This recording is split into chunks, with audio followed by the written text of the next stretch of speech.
الحمد للہ وحدہ والصلاة والسلام علی من لا نبی بعدہ اما بعد فاعوذ باللہ من الشیطان الرجیم بسم اللہ الرحمن الرحیم ان اللہ وملائکتہ یصلون علی النبی یا ایہا الذین آمنوا صلوا علیہ وسلموا تسلیما اللہم صل علی سیدنا ومولانا محمد وعلی آلہ وصحبہ وبارک وسلم وصلی علیہ۔ ایکسپریس دیکھنے والے تمام ہی ناظرین کو انتہائی محبت، خلوص، ادب اور احترام کے ساتھ عامر لیاقت حسین اور شہریار طارق کا السلام علیکم۔ ناظرین محترم، آج یکم محرم الحرام ہے اور آج بنیادی طور پر ہمارا جو دین حنیف ہے، دین حنیف کہتے ہیں اسلام کو، میرا اور آپ کا دین۔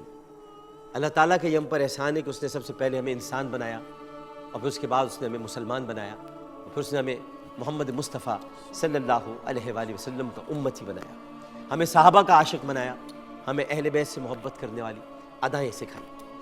آج کا دن ایک ایسی یہ قربانیوں سے یہ مہینہ شروع ہوتا ہے، یہ سال شروع ہوتا ہے، اور قربانیوں کا تعلق تو شروع سے ہی طے کیا جا چکا تھا کہ قربانیوں کی ابتدا سیدنا ابراہیم علیہ السلام کے گھرانے سے ہوگی، اور یہ قربانیاں ٹلتی رہیں یہاں تک کہ سورہ کوثر میں اللہ تعالیٰ نے ارشاد فرمایا اِنَّا أَعْطَيْنَاكَ الْكَوْثَرَ فَصَلِّ لِرَبِّكَ وَانْحَرْ إِنَّ شَانِئَكَ هُوَ الْأَبْتَرُ، یعنی قربانی کا یہ سلسلہ نبی کریم صلی اللہ علیہ وآلہ وسلم کو براہ راست مخاطب کر کے یہ عطیہ دیا گیا تھا کہ اے پیارے، ہمیں قربانی بھی آپ کے گھرانے ہی کی قبول ہے اور ہم آپ کے گھرانے ہی کی قربانی کو قبول فرمائیں گے۔ اور گھرانہ کیا ہے؟ گھرانہ تو وہی ہے جس کو میں کہتا ہوں اور آپ کہتے ہیں کہ میں تو پنجتن کا غلام ہوں، میں مرید خیر الانام ہوں، میں غلام ابن غلام ہوں۔ تو اس پنجتن کی قربانی سے پہلے کیا یہ ضروری نہیں تھا کہ خم غدیر کے موقع پر جب نبی کریم صلی اللہ علیہ وآلہ وسلم نے ارشاد فرمایا کہ من کنت مولاہ فہذا علی المولا، اور جب حضرت علی کرم اللہ وجہ الکریم کا ہاتھ آپ نے اپنے دست کریم میں پکڑا یا دست مبارک میں پکڑا اور اس کو تھاما اور اس کو بلند کیا، تو اس وقت اس ہاتھ کو چومنے کے لیے سب سے پہلے آگے کون بڑھا تھا؟ اس وقت اس ہاتھ کو چومنے کے لیے سب سے پہلے سیدنا فاروق اعظم رضی اللہ تعالی عنہ آگے بڑھے تھے۔ تو اس کا مطلب قربانیوں کی ابتدا، در حقیقت جب یہ قربانیوں کا صحیفہ لکھا جائے گا، جب یہ قربانیوں کی داستان لکھی جائے گی، تو قربانیوں کی ابتدا فاروق اعظم رضی اللہ تعالی عنہ سے ہوگی، کیونکہ انہوں نے سب سے پہلے آگے بڑھ کر حضرت علی کرم اللہ وجہ الکریم کا ہاتھ چوما۔ یعنی قربانیوں کی فہرست میں پہلا نام فاروق اعظم کا اس لیے لکھ لیا گیا کہ تو پہلے آگے بڑھا تھا، تو نے علی کو مولا تسلیم کیا تھا، اب قربانی کی ابتدا بھی تجھ سے ہوگی۔ یہ چشم تصور دیکھتا ہے ناظرین محترم کہ ایک ایسا خلیفہ وقت کہ جس کی کہ دور خلافت میں امن کا دورہ ہے، امن و آشتی ہے، عدل اور انصاف ہے، محکمے بنے ہوئے ہیں، پولیس کا محکمہ بھی موجود ہے، انٹیلیجنس کا محکمہ بھی موجود ہے، جیلیں بھی بن گئی ہیں، اب ملک بدر کی سزا بھی دی جا چکی ہے، 80 کوڑے شراب پینے پر لگائے جا رہے ہیں جو پہلے 40 تھے۔ ہر چیز ایک اپنے مقام کے تحت، ایک مقررہ متعین مدت کے تحت مکمل طور پر آگے بڑھ رہی ہے اور تکمیل پذیر ہو رہی ہے۔ تو پھر کیا ایسے حالات ممکن تھے کہ خلیفہ یہ دعا کرے کہ اے اللہ مجھے مدینے میں شہادت نصیب فرما؟ بعض صحابہ کرام رضوان اللہ تعالیٰ علیہ مجمعین ارشاد فرماتے کہ ہم فاروق اعظم سے جا کر پوچھتے کہ اے امیر المومنین، جب مدینے میں اتنا امن ہے تو کس کی مجال، کس ناہنجار کی جرت، کس جہنمی کا ایسا عمل کہ وہ آپ کو شہید کرے؟ آپ مدینے میں شہادت کی دعا مانگتے ہیں۔ تو فاروق اعظم رضی اللہ تعالیٰ عنہ، جو کہ دعائے رسول بھی ہیں، جو کہ مراد رسول بھی ہیں، جو کہ خسر رسول بھی ہیں، لیکن خود مستجاب الدعوات بھی ہیں، وہ یہ فرماتے تھے کہ میں نے اپنے رب کی بارگاہ میں یہ التجا کی ہے، یہ دعا کی ہے، اور لوگوں یاد رکھنا مجھے نبی کریم صلی اللہ علیہ وآلہ وسلم نے خبر دی ہے کہ میں مدینے میں شہید کیا جاؤں گا۔ تو کسی کو کیا خبر تھی کہ مدینہ منورہ میں حضرت عمر فاروق رضی اللہ تعالی عنہ شہادت کے منصب پر اس لیے فائز ہوں گے کیونکہ وہ مولائے کائنات حضرت علی کرم اللہ وجہ الکریم کا ہاتھ اس وقت چوم چکے تھے جب ہاتھ بلند ہو چکا تھا، اور اس لیے بھی کیونکہ آپ فرماتے ہیں کہ اگر علی نہ ہوتا تو عمر ہلاک ہو جاتا۔ یعنی آپ نے جگہ جگہ پر اپنے مشیر اعلیٰ کا ذکر کیا ہے۔ یہ مشیر اعلیٰ تھے حضرت علی کرم اللہ وجہ الکریم، جن کا آپ نے بار بار تذکرہ فرمایا ہے کہ علی اے ابو الحسن کو بلا کے لاؤ، کوئی فیصلہ ہے ابو الحسن کو لے کر آؤ، ابو الحسن فیصلہ کریں گے، ابو الحسن بتائیں گے ہمیں کتاب و سنت کی روشنی سے کہ ہمیں کیا کرنا ہے، ابو الحسن بتائیں گے کہ ہم نے کن فیصلوں کی طرف بڑھنا ہے۔ یہ وہ لمحات تھے کہ جب مغیرہ بن شیبہ کا غلام، وہ آپ نے منع فرمایا ہوا تھا کہ جوانوں کو غلام نہ رکھا جائے، لیکن مغیرہ بن شیبہ نے اپنے غلام کو آپ کی طرف روانہ کیا اور کہا کہ یہ بہت بڑا آہنگر ہے، اس سے ذرا ملاقات کیجئے۔ اور اس نے کہا کہ آپ نے کہا کہ میں نے سنا ہے کہ تم ہوا سے چکی بنا سکتے ہو، تو اس نے کہا، اس کا نام تھا ابو لولو، اس نے کہا ہاں میں ہوا سے چکی بنا سکتا ہوں۔ تو انہوں نے کہا ایک چکی، پہلے تو اس نے کہا کہ مجھ سے خراج زیادہ لیا جاتا ہے۔ تو سیدنا فاروق اعظم رضی اللہ تعالیٰ عنہ نے ارشاد فرمایا تم سے کتنا خراج لیا جاتا ہے؟ تو اس نے کہا مجھ سے 2 درہم خراج لیا جاتا ہے، میں آہن گری کا کام کرتا ہوں۔ تو آپ نے فرمایا کہ خراج تو تم سے زیادہ نہیں لیا جاتا، لیکن میں نے سنا ہے تم ہوا سے کوئی چکی بنا سکتے ہو۔ تو اس نے کہا کہ میں ایسی چکی بنا کر آپ کو دوں گا کہ مشارق سے مغارب تک لوگ اس کو یاد رکھیں گے۔ اور جب وہ یہ کہہ کر گیا تو سیدنا فاروق اعظم رضی اللہ تعالی عنہ نے یہ ارشاد فرمایا کہ یہ مجھے قتل کی دھمکی دے کر گیا ہے۔ اب ایسا ہی واقعہ بالکل اسی طرح کوفے میں پیش آتا ہے، اور کوفے میں عبد الرحمن ابن ملجم کو دیکھ کر مولا کائنات حضرت علی کرم اللہ وجہ الکریم فرماتے ہیں یہ میرا قاتل ہے۔ ادھر بھی یہی سوال ہو رہا ہے، ادھر بھی یہ سوال ہو رہا ہے۔ کیا سوال ہو رہا ہے؟ حضرت عمر سے پوچھا جاتا ہے کہ جب آپ کو پتہ ہے یہ قتل کی دھمکی دے کر جا رہا ہے تو آپ اسے گرفتار کیوں نہیں کرتے؟ تو انہوں نے کہا میں مقتول ہونے سے پہلے قاتل کو کیسے گرفتار کر لوں؟ بالکل یہی جواب مولا علی دے رہے ہیں کہ جب آپ کو پتہ ہے کہ عبد الرحمن ابن ملجم قاتل ہے، آپ کو قتل کرنے کے لیے آیا تو آپ گرفتار کیوں نہیں کرتے؟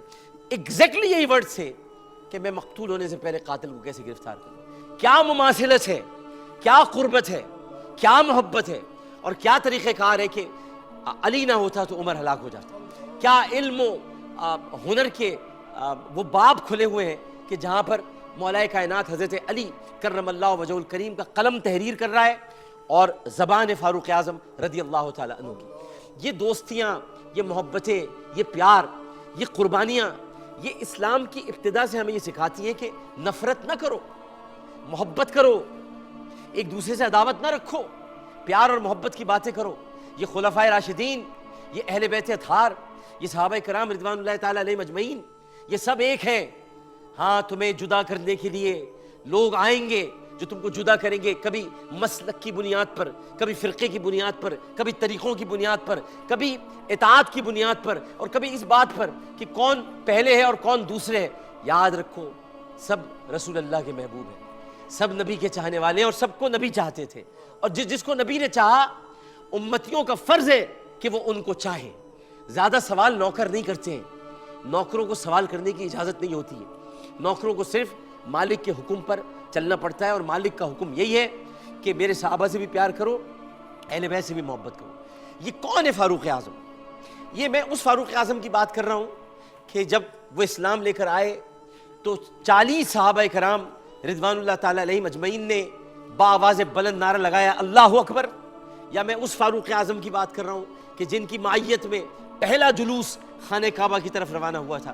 یا میں اس فاروق اعظم کی بات کر رہا ہوں کہ جو ہجرت سے پہلے حرم میں موجود تمام مشرکین کو مخاطب کر کے کہتے ہیں کسی کی ماں کو اپنے بیٹے کو گنوانا ہے کوئی عورت جو اپنی بیوی کو دیکھنا چاہتی ہے تو وہ عمر فاروق کو روک کر دکھائے کہ جو اس وقت مدینے اپنے آقا کے پاس جا رہا ہے۔ یا میں اس فاروق اعظم کی بات کر رہا ہوں کہ جو فاروق اعظم بدر کے موقع پر سب سے پہلے اپنے ماموں کو قتل کرتا ہے۔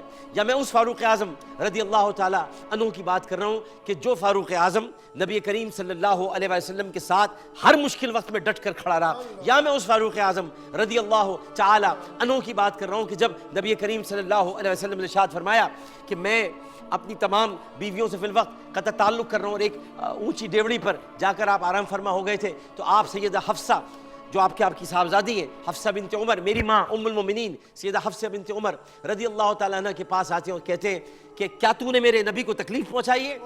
کیا باپ اپنی بیٹی سے اس طرح بات کر سکتا ہے؟ یہ عاشقان مصطفیٰ تھے، یہ غلامان مصطفیٰ تھے، یہ جانثاران مصطفیٰ تھے۔ ان کے نزدیک اپنے رشتوں کی کوئی اہمیت نہیں تھی، ان کے نزدیک اہمیت تھی تو صرف اس کی سرکار کیا کہتے ہیں۔ سرکار کی گفتگو میں حکم کون سا شامل ہے، وہ ہمیں کیا حکم دینا چاہتے ہیں۔ یا میں یہ اس فاروق اعظم رضی اللہ تعالیٰ عنہ کی بات کر رہا ہوں کہ جو کچھ فرماتے ہیں تو اللہ تعالیٰ بھی تائید فرما دیتا ہے، اور کئی آیات قرآنی میں ایسی کئی آیات قرآنی آپ کو بتا سکتا ہوں کہ جو حضرت عمر فاروق رضی اللہ تعالیٰ عنہ کے دل کی تائید میں اتری ہیں۔ اللہ تعالیٰ نے فاروق اعظم کے دل کی تائید فرمائی، اس لیے کہ فاروق اعظم اللہ سے مانگے ہوئے تھے۔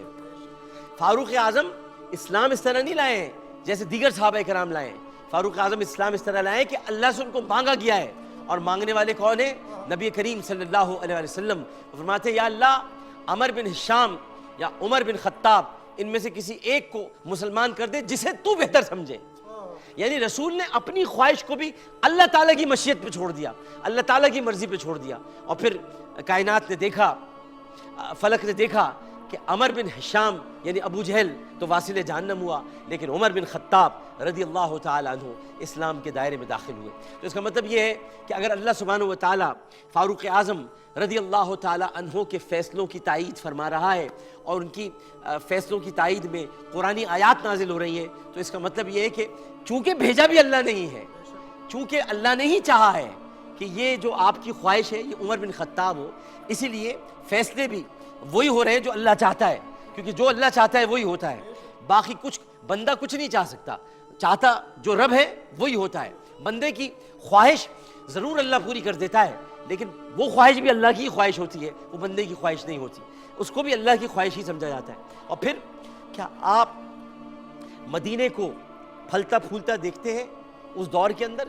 کیا آپ دیکھتے ہیں کہ کس طرح سے حضرت عمر فاروق رضی اللہ تعالی عنہ حضرت علی کرم اللہ وجہہ الکریم کے فیصلوں سے بیان فرما رہے؟ کیا آپ کو حضرت اویس قرنی رضی اللہ تعالی عنہ سے ملاقات کے واقعات یاد نہیں؟ اس وقت بھی کون دو صحابہ تھے جو ملنے کے لیے گئے تھے؟ وہی حضرت علی تھے، وہی حضرت عمر تھے۔ تو میں اس لیے کہتا ہوں پتہ نہیں کون لوگ ہماری صفوں میں داخل ہو گئے جو علی کو عمر سے اور عمر کو علی سے دور کرنا چاہتے ہیں۔ نہ علی عمر سے جدا ہے، نہ عمر علی سے جدا ہے، یہ دونوں ایک ہیں، یہ دونوں قافلے اسلام کے وہ سپہ سالار ہیں، وہ سالار ہیں کہ جن کو نبی کریم صلی اللہ علیہ وسلم کی محبت حاصل ہے، جن کو نبی کریم صلی اللہ علیہ وسلم کا پیار حاصل ہے، جن کو نبی کریم صلی اللہ علیہ وآلہ وسلم کی حمایت حاصل ہے۔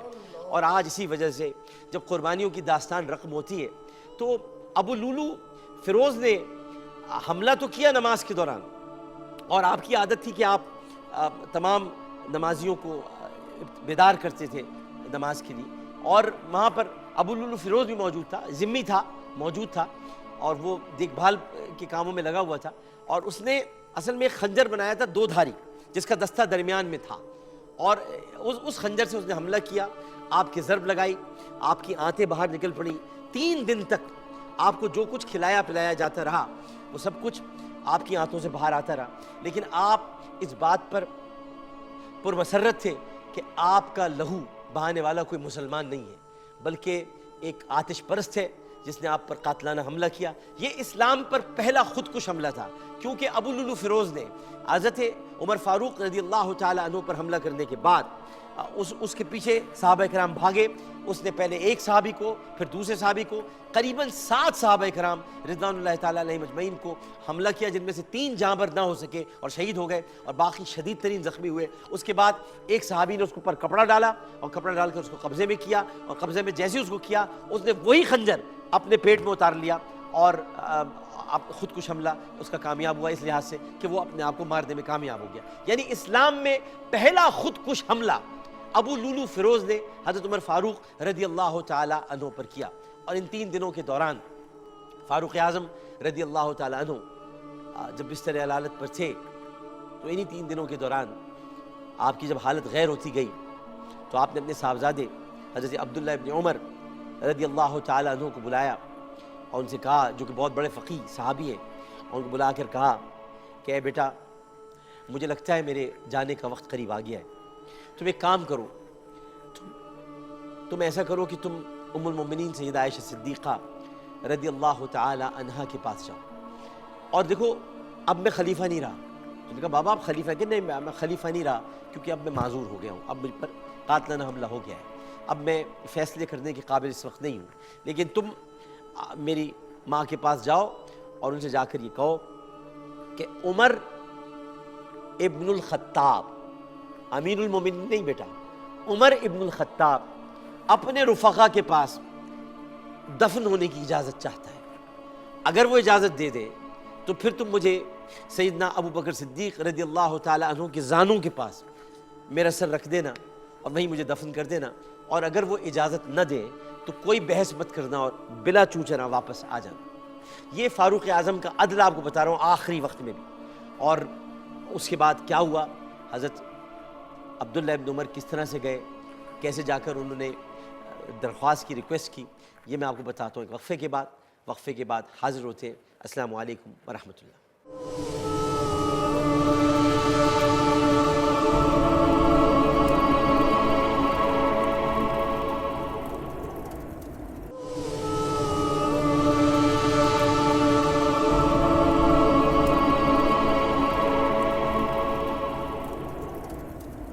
السلام علیکم ورحمۃ اللہ۔ ایک مرتبہ پھر حاضر خدمت ہے، شہادت فاروق اعظم رضی اللہ تعالی عنہ کا ذکر ہو رہا ہے۔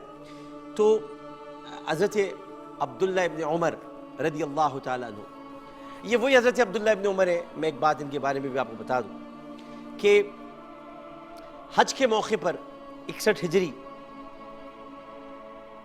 شہادت امام علی مقام اور شہادت اہل بیت کے بعد شہدائے اہل بیت، ادھر عباس علمدار ہے، ادھر علی اکبر ہے، ادھر سیدنا قاسم ہے، ادھر سیدنا امام علی مقام ہے، حبیب ابن مظاہر ہے، زہیر ابن قین ہے، بہت سارے اصحاب بھی ہیں اور اہل بیت کے بڑے بڑے کردار، معصوم علی اصغر بھی ہیں۔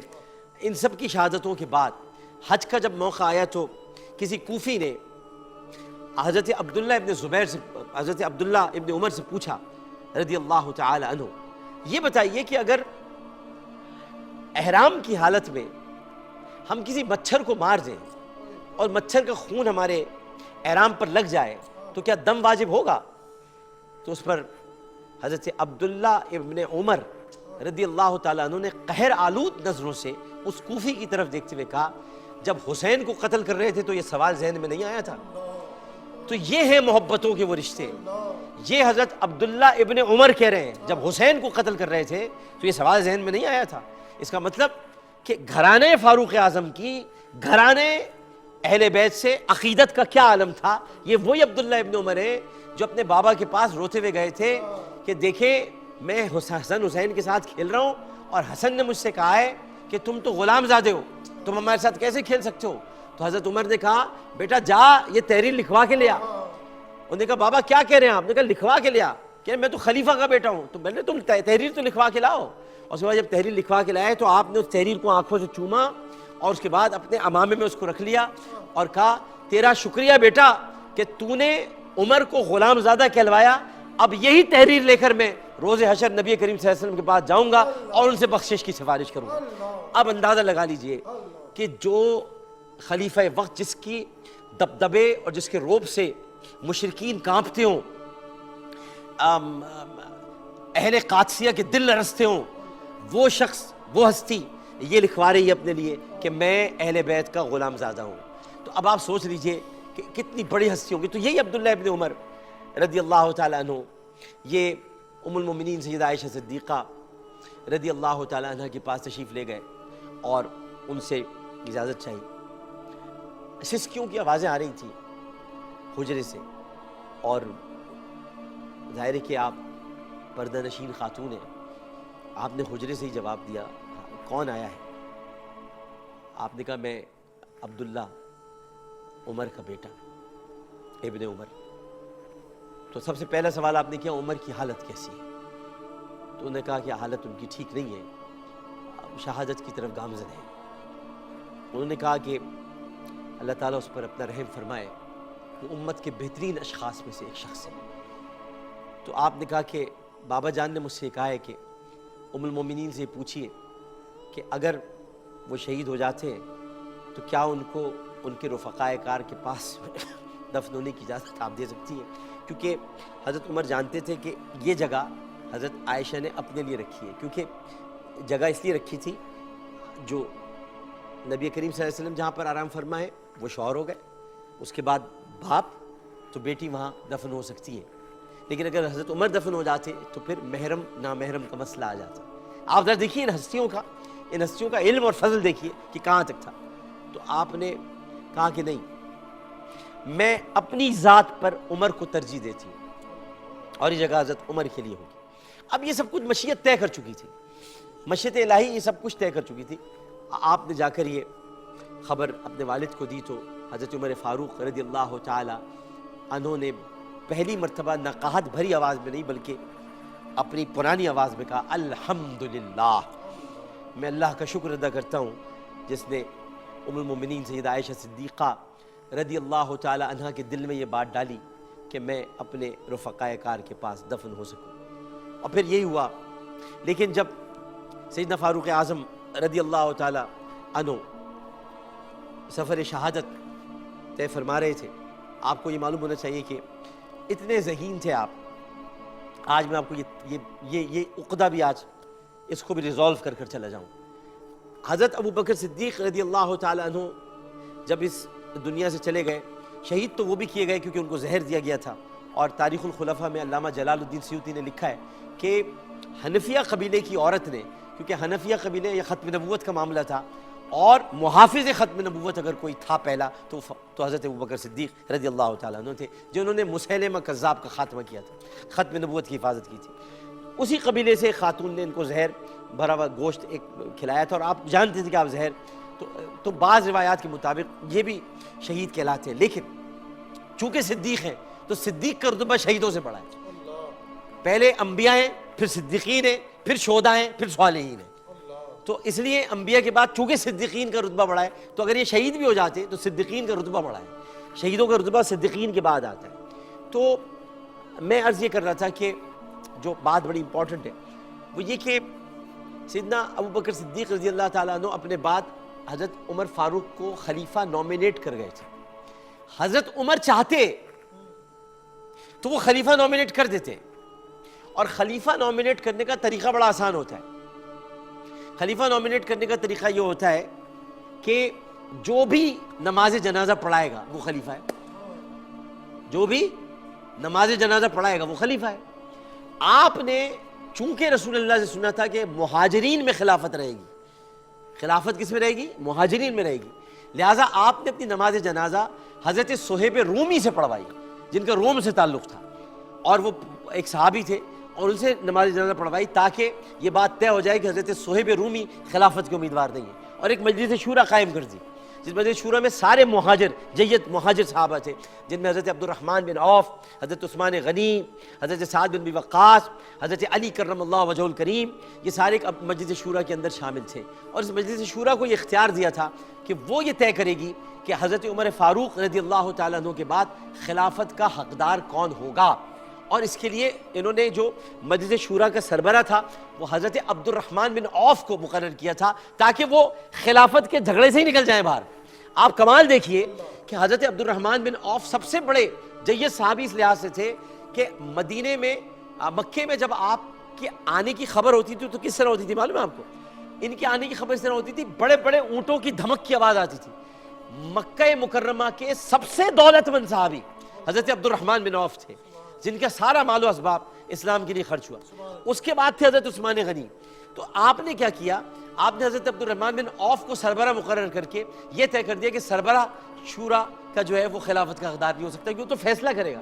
اس لیے آپ نے حضرت علی کو سربراہ مقرر نہیں کیا، حضرت عثمان کو سربراہ مقرر نہیں کیا، کیونکہ یہ دو بہترین اشخاص آپ کی نگاہ میں اس قابل تھے کہ جن کو خلافت ملنی چاہیے تھی، اور یہ فیصلہ بعد میں مجلس شورا نے کرنا تھا۔ تو آپ نے شہادت کے وقت جب شہید ہونے لگے تو آپ نے ایک نصیحت فرمائی، وہ میں نصیحت آپ لوگوں کو بتانا چاہوں گا، اور وہ آپ لوگ سب سنیے بڑے غور سے، بڑی اہم ترین نصیحت ہے۔ آپ نے ارشاد فرمایا کہ دیکھو بیٹا، اگر میں شہید ہو گیا جو کہ میں جا رہا ہوں شہادت کی طرف، تو دیکھو ایک کام کرنا، مجھے دفنانے میں جلدی کرنا۔ تو حضرت عبداللہ ابن عمر نے کہا کہ بابا جان یہ تو رسول کریم صلی اللہ علیہ وآلہ وسلم کا بھی فرمان ہے۔ آپ نے فرمایا حق حق حق، بے شک یہ میرے آقا کا فرمان ہے، لیکن میں ایک اور وجہ سے بھی کہہ رہا ہوں۔ تو آپ نے عرض کیا بابا اور کیا وجہ ہے؟ اب ذرا غور سے سنیے گا۔ عاشقان صحابہ اور عاشقان اہل بیت کی آنکھیں تر ہو جائیں گی ان کے یہ جواب سن کر۔ انہوں نے ارشاد فرمایا بیٹا اسے دفنانے میں جلدی کرنا کہ اگر عمر بے گناہ ہے اور اگر عمر اسی طرح ہے جس طرح رسول اللہ نے فرمایا کہ عشرہ مبشرہ میں شامل ہے، اور بے شک میرے نبی نے جو فرمایا وہ سچ ثابت ہو کے رہا، تو پھر مجھے کندھے سے اتارنے میں جلدی کرنا تاکہ میں رب سے ملاقات کر سکوں، اور اگر عمر گناہگار ہے تو بھی اس کو دفنانے میں جلدی کرنا تاکہ اس کے گناہوں کا صلہ اس کو فوراً مل سکے۔ اب سوچئے، کیا کوئی عشر مبشرہ کے بارے میں یہ سوچ سکتا ہے کہ وہ گناہگار ہوگا؟ لیکن پھر بھی آپ فاروق اعظم کا کردار دیکھیے کہ وہ کیا نصیحت کر کے جا رہے ہیں اپنے صاحبزادے کو۔ اور پھر انہوں نے آخری جملہ یہ بھی کہا کہ بیٹا ایک مرتبہ پھر جب میرا جنازہ تیار ہو جائے، مجھے 3 کپڑوں میں کفنانا اور 3 ادسلے کپڑوں میں کفنانا، اور جب میرا جنازہ تیار ہو جائے تو جنازہ تیار ہونے کے بعد ایک مرتبہ پھر ام المومنین سیدہ عائشہ صدیقہ رضی اللہ تعالی عنہ سے پوچھنا، ایک مرتبہ پھر پوچھنا، ہو سکتا ہے ان کا فیصلہ بدل جائے، اور اگر وہ مجھے کہہ دیں تو پھر تم مجھے وہاں پر دفن کرنا۔ تو بالکل ایسے ہی ہوا، جنازہ اٹھا، حضرت صہیب رومی نے نماز جنازہ پڑھائی، حضرت علی نے غسل دیا، حضرت علی نے قبر میں اتارا، حضرت علی نے غسل دیا، حضرت علی نے قبر میں اتارا۔ حضرت عثمان قبر میں اتارنے والے میں شامل تھے، حضرت عبد الرحمن بن عوف رضوان اللہ تعالیٰ علیہ مجمعین، یہ سب قبر میں اتارنے والے میں شامل تھے، عبداللہ ابن عمر تھے، اور پھر اس کے بعد آپ کے جنازے کو حضرت عائشہ کے حجرے کے پاس رکھ دیا گیا، اور عبداللہ ابن عمر نے کہا یا ام المومنین، عمر اندر آنے کی اجازت طلب کر رہے ہیں۔ بڑے تاریخی جملے ہیں، عمر اندر آنے کی اجازت طلب کر رہے ہیں، کیا وہ اندر آ سکتے ہیں؟ روتی ہوئی آواز آئی، میں یہاں سے جا رہی ہوں، جب میں چلی جاؤں تو کچھ لمحوں کے بعد تم اندر آ جانا، کیونکہ میں کسی نامحرم کے جنازے کو بھی نہیں دیکھ سکتی۔ اور ام المومنین سیدہ عائشہ صدیقہ رضی اللہ تعالی عنہا وہاں سے کچھ لمحوں کے بعد چلی گئیں، اور پھر اس حجرے میں، اس کو حجرہ عائشہ کہا جاتا ہے، اور جس میں میں اندر جا چکا ہوں، اور میں نے جا کر دیکھا ہے، میں اس حد تک تو اندر گیا ہوں کہ جہاں تک سیسہ پلائی ہوئی دیوار ہے اس کے آگے اندر کوئی نہیں جا سکتا۔ تو ہم اندر حضرت عائشہ کے حجرے کو دیکھ چکے ہیں، کیا خوبصورت حجرہ ہے، کیا پیارا حجرہ ہے، اور کیا مہکتا ہوا حجرہ ہے، اور وہاں پر سیدنا فاروق اعظم رضی اللہ تعالیٰ عنہ کو لے جایا گیا، اور پھر اس کے بعد ان کی تدفین عمل میں لائی۔ اب اس طرح سے تدفین ہے کہ اب آپ یوں سمجھتے جائیے، یہ میرے آقا کریم صلی اللہ علیہ وسلم، یہ حضرت ابو بکر صدیق رضی اللہ تعالیٰ عنہ، اور یہ حضرت عمر رضی اللہ تعالیٰ عنہ، یعنی سب دوزانوں کے پاس ہیں، یعنی نبی کریم صلی اللہ علیہ وسلم کے دوزانوں کے ساتھ حضرت ابو بکر کا سر مبارک، ان کے دوزانوں کے ساتھ حضرت عمر فاروق رضی اللہ تعالیٰ عنہ کا سر۔ اور یہ لوگ ایسے لوگ تھے کہ جب نبی کریم صلی اللہ علیہ وسلم خطبہ ارشاد فرماتے تھے ممبر رسول پر، تو جس جگہ آپ بیٹھتے تھے اس سے ایک سیڑھی نیچے حضرت ابو بکر نے گئے، جب حضرت عمر نے خطبہ دیا تو اس سے ایک سیڑھی نیچے حضرت عمر بیٹھے، اور پھر اس کے بعد حضرت عثمان آئے تو اس سے ایک سیڑھی نیچے حضرت عثمان غنی آئے۔ یعنی یہ احترام کا طریقہ کار تھا، احترام کے زاویے تھے۔ یہ نمبر 1 2 3 4 مسئلہ نہیں ہے، یہ 1 2 3 4 سب نمبر 1 ہے، کوئی 1 2 3 4 نہیں ہے۔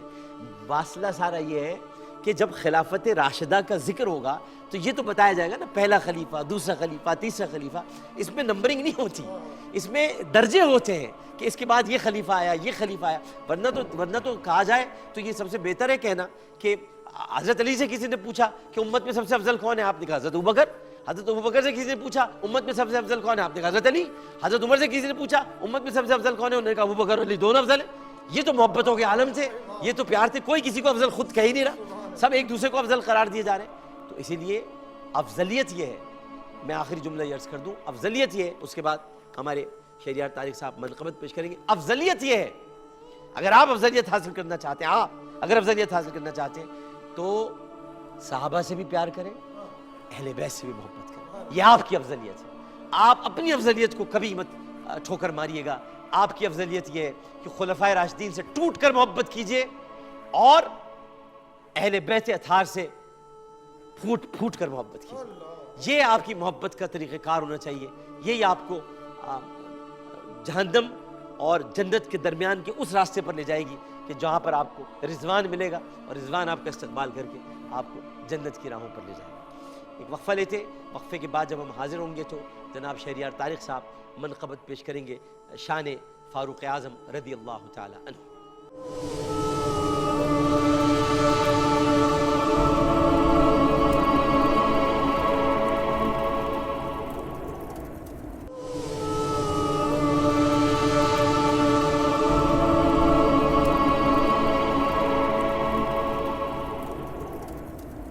السلام علیکم ورحمۃ اللہ. ایک مرتبہ پھر حاضر خدمت ہیں اور حضرت عمر فاروق رضی اللہ تعالیٰ عنہ کی شان بیان کی جا رہی ہے. اب ذرا نثری انداز سے ہٹ کر ذرا شعری انداز کی طرف بڑھتے ہیں اور جناب شہریار طارق شہری بھائی یہ تشریف فرمائیں اور شاہ فاروق اعظم رضی اللہ تعالیٰ عنہ میں منقبت پیش کرتے ہیں. جو مصطفیٰ کو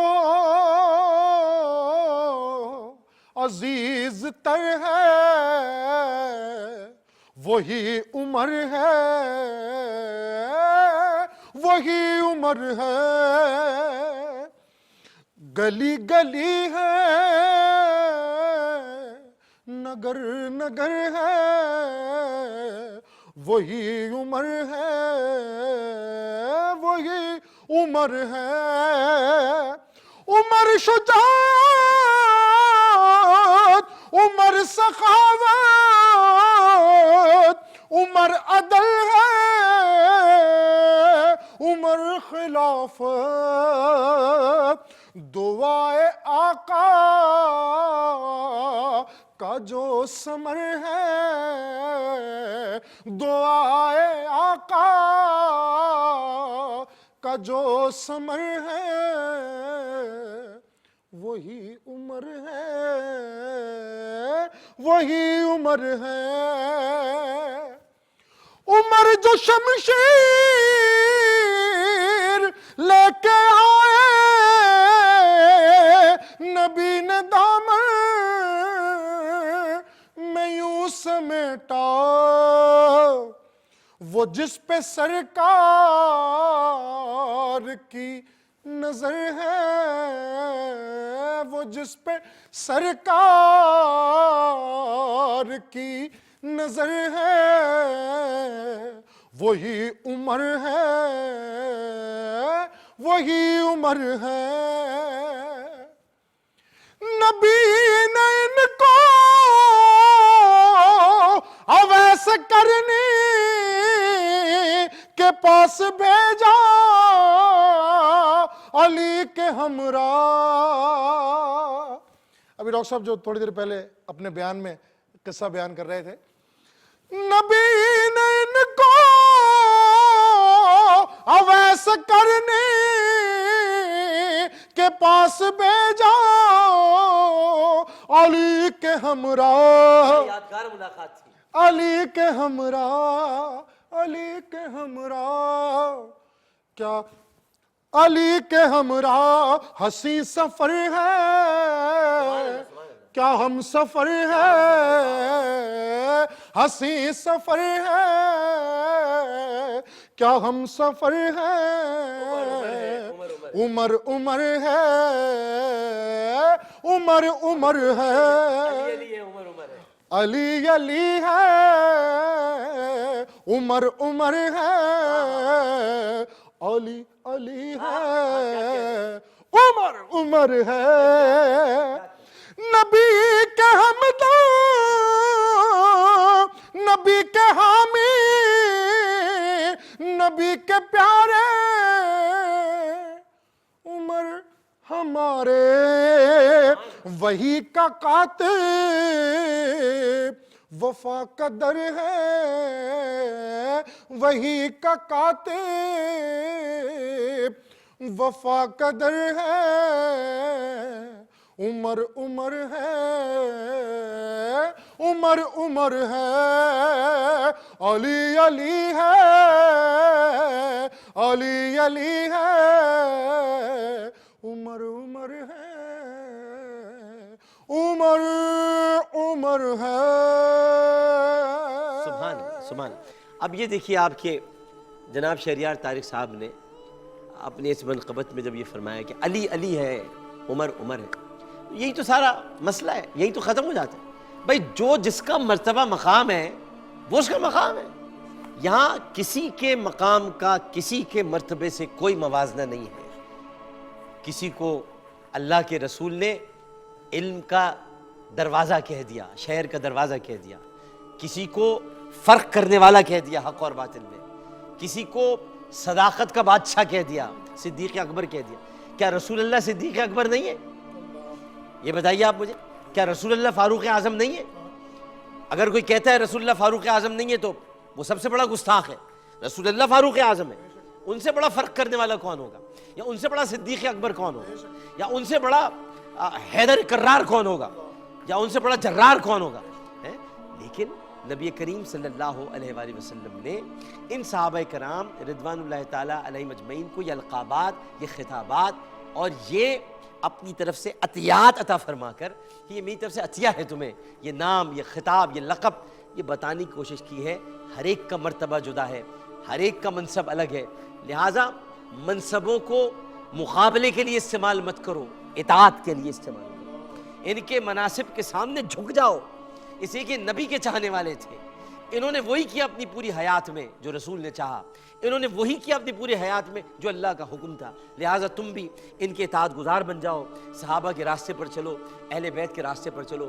میں آخر میں دعا کروں گا کہ اللہ تعالیٰ ہم سب کو اہل بیت اطہار رضوان اللہ تعالیٰ علیہ مجمعین اور صحابہ کرام رضوان اللہ تعالیٰ علیہ مجمعین سے محبت کرنے کی توفیق عطا فرمائے اور ہمیں انہی کے راستے پر گامزن رکھے اور اسی راستے پر چلتے چلتے ہمیں شہادت کی موت نصیب فرمائے۔ آمین ثم آمین، وآخر دعوانا ان الحمد للہ رب العالمین۔